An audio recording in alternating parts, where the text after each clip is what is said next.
A lot of breaking news today, Breaking. and we are trying to do our best here to keep up with it all. I mean, and it's a lot. And I'm going to say something right now that you might consider provocative. I know people are upset about the Epstein thing. I am too. We all are.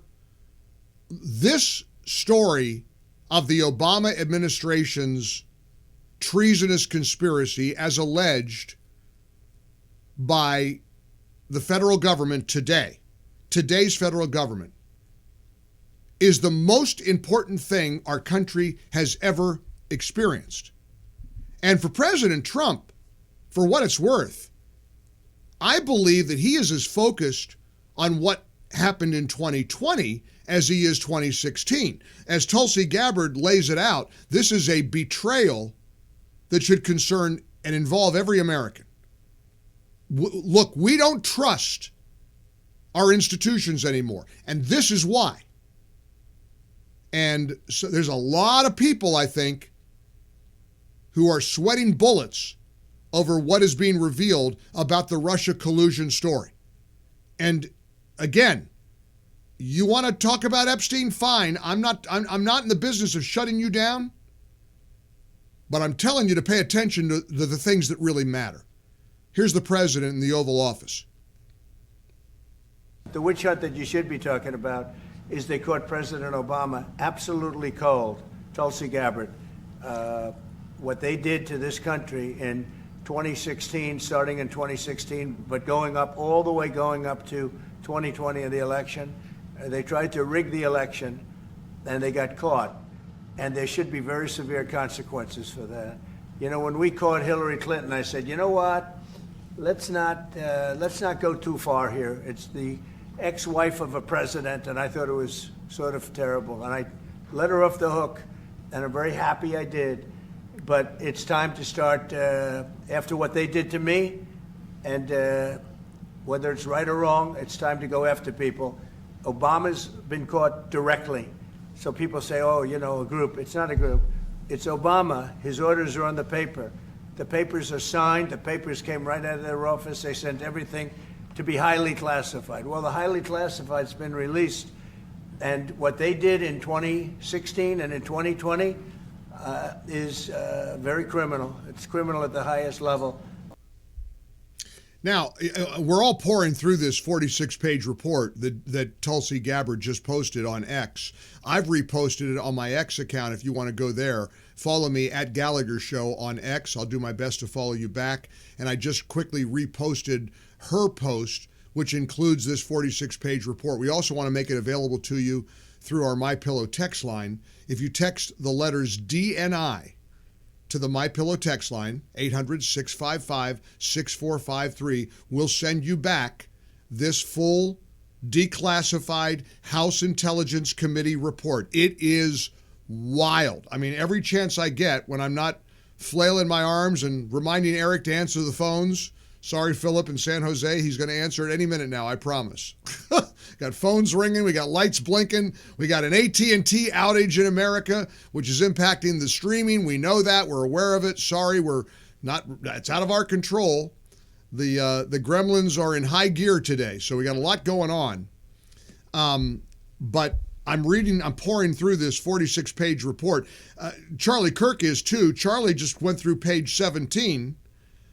He said page 17 reveals that Russia had huge amounts of potential anti-Clinton dirt that it sat on in the final days of the 2016 campaign. It included internal claims that Hillary Clinton was on heavy tranquilizers and suffered intensified psycho-emotional problems, evidence of severe health ailments like type 2 diabetes, heart disease, ischemic heart disease, that is, internal DNC comms that Obama and others found Hillary's health extraordinarily alarming. Evidence of secret meetings with religious leaders where Clinton offered significant increases in funding from the State Department in return for their support. Look, here's what Charlie writes in his analysis. If Russia was really all in on supporting Donald Trump and hurting Clinton, they would have leaked this information in October of 2016, when her lead in the RCP, in the Real Clear Politics average, slipped to just 1.3. Instead, Russia did not, which completely debunks the core assumptions of the Russia hoax.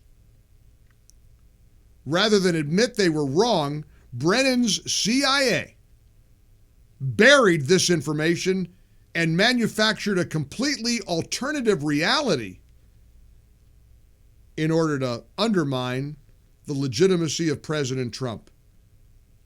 Do you remember when Hillary collapsed outside her vehicle in Lower Manhattan? And the thing that, do you remember that video? And it was scary. I mean, she fainted. They threw her in the vehicle. One of her shoes popped off. Looked like she had a mini seizure. And I remember thinking, as it was being covered, how they are lying about the weather conditions. Because I was there. I was in Manhattan that day. And it was a cool morning. It wasn't hot. And they tried to say she suffered from heat stroke, that she got overwhelmed by how hot it was. And I said to you on the air, if you've been with me all this time, you remember me saying, wait a minute, it's not hot. It wasn't hot. It's not hot here at all. It was a cool morning in New York City. And they remember they didn't take her to a doctor? They took her to somebody's apartment. Look, if you're a presidential candidate and you're collapsing, you get taken to the hospital. They didn't do that with Hillary. Well, now, according to page 17 of the just declassified House Intelligence Committee report, she was on heavy tranquilizers and suffering severe health ailments. Maybe now it's all coming together. Mark's in St. Paul, Minnesota, 25 past the hour. Mark, how are you? I am great, Mike. Thanks a lot for taking my call. Of course. Hey, I'll try to be brief. I'll try to be brief because there's two kind of separate paths going here, right? So, as far as Epstein, I think it's somewhat generational. Okay, meaning the base, and I consider the base the people that have been around for 10 years. Let right? me do it. Do me a favor, because you told my screener Epstein doesn't matter and this Obama thing does. So then you pivoted Correct. and you want to talk about Epstein. So look, you know what? I don't want to talk. No, I was going to segue. Go ahead, Yeah, but I don't want to talk about Epstein. It doesn't matter. Okay. Because as important as that is, this is the only thing, this Obama thing and these reports about this treasonous conspiracy is the only thing that matters, Mark. That's exactly right, Mike, and that was what I was going to segue to. The younger generation is fixated on sensationalism, right? Well, Epstein is sensationalism. But the real nuts and bolts of the deep state is Obama, Brennan, Clapper, Amen. Right? We've been through this for the last 10 years. We saw what happened in 16. We saw what happened in 2020, right? So we hear about the base this, the base that. I think we have to be careful. And again, I have the highest amount of respect for Charlie Kirk, and I think he will be president someday, right? I think we have. I do. I honestly do. I think we have Vance and Rubio, right, to take us to the next 16 years. We could be a lot worse off than President Charlie Kirk. Look, I'm up against the clock here. I get what you're saying on every level. And what I'm saying is, and this is what's important, this is all that matters. This fake intel from the Obama administration is all that matters. Again, if you want to see this report, if you text the letters DNI, Department of National Intelligence, you text DNI to 800-655-MIKE, we'll send you back what Tulsi Gabbard just released, the newly declassified House Intel information that you must read. Every American has to see it. Just text the letters DNI to 800-655-MIKE. For full shows, live and on demand, it's Salem News Channel.